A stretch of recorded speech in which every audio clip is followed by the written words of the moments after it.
up until now, this program has had a nice overview of all the targeted therapies that have been approved or are going to be approved over the past few years. And we've had just a blitz of new therapies, which have created a tremendous amount of excitement. We've got new drug approvals for KRAS G12C.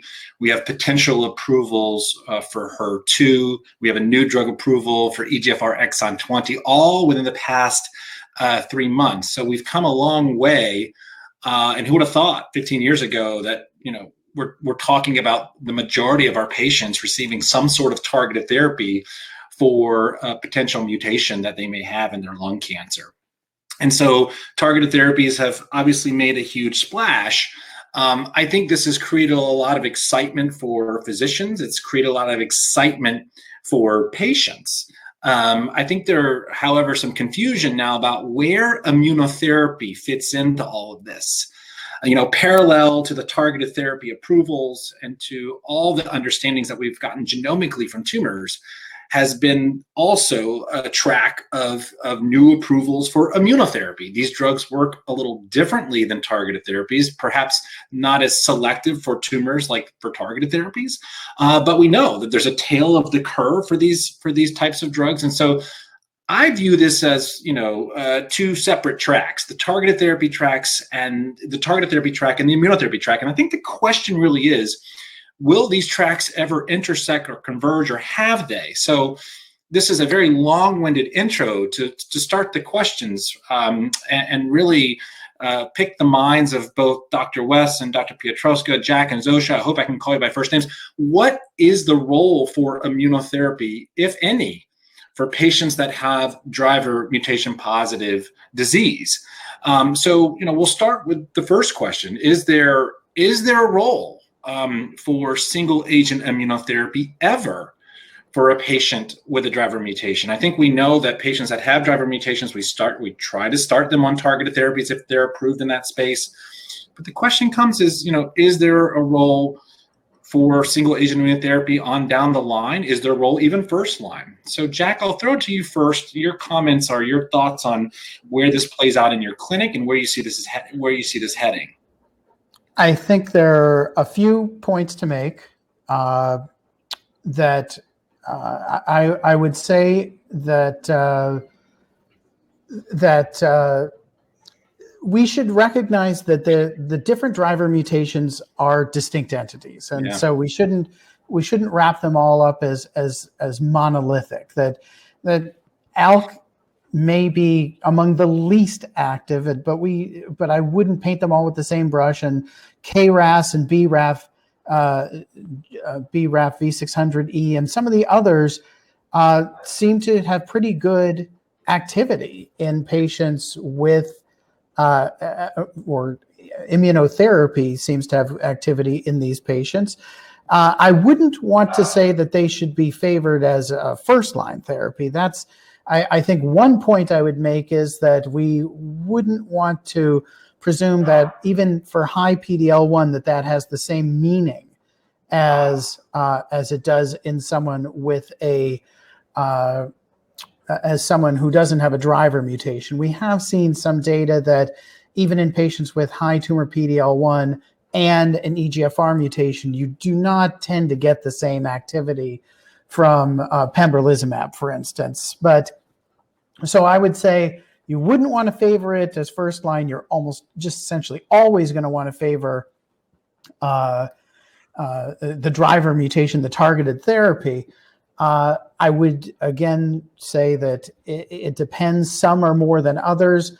And in other settings, I would say then that I would always want to give a patient the benefit of the doubt and an opportunity to benefit, because I don't think that the answers that we've come up with yes, these are not generally, we don't tend to see strong efficacy of immunotherapy in patients with driver mutations, is not something that I think we can say incredibly definitively enough to deprive anyone of the opportunity. So I think, yes, I would definitely always offer it as a later line if it hasn't been given before.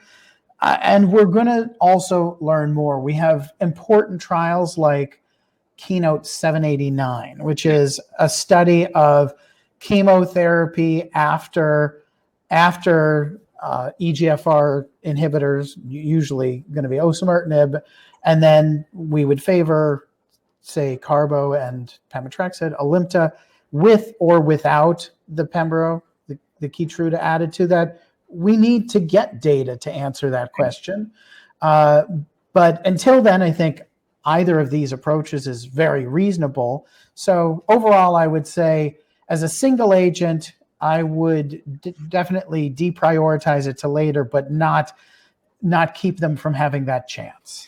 Yeah, so I hear loud and clear, potential. We don't have a lot of prospective data, number one, for this. We have a little, but not a lot.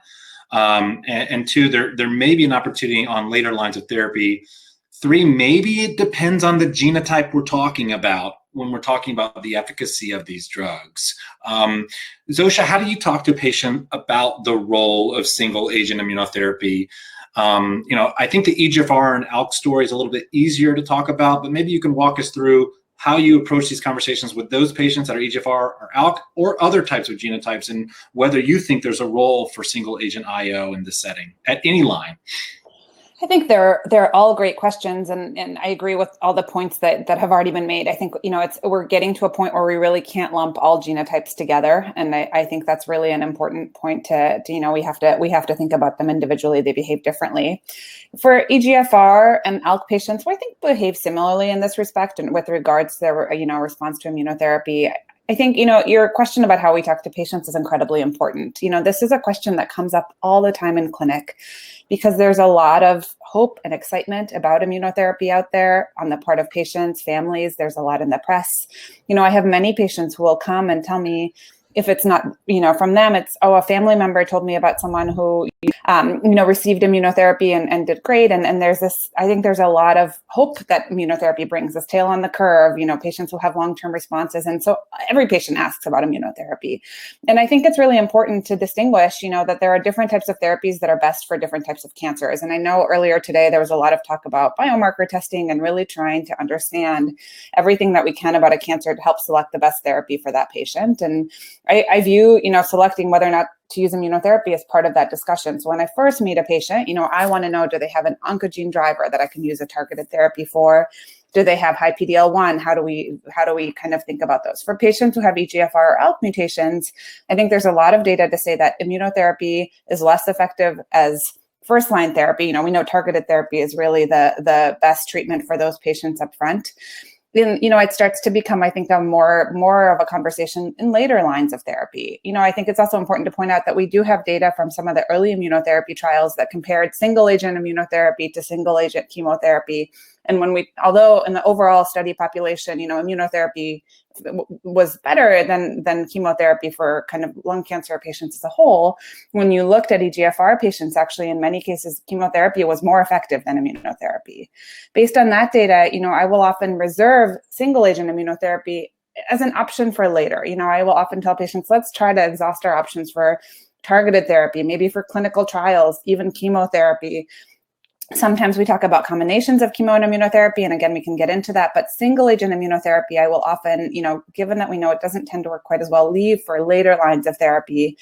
Sometimes I won't use it at all, depending on that patient's course, but I think, sometimes it is something that we'll try if we feel like we've exhausted other options that are likely to be more effective. Yeah, that's a great summary, Zosia.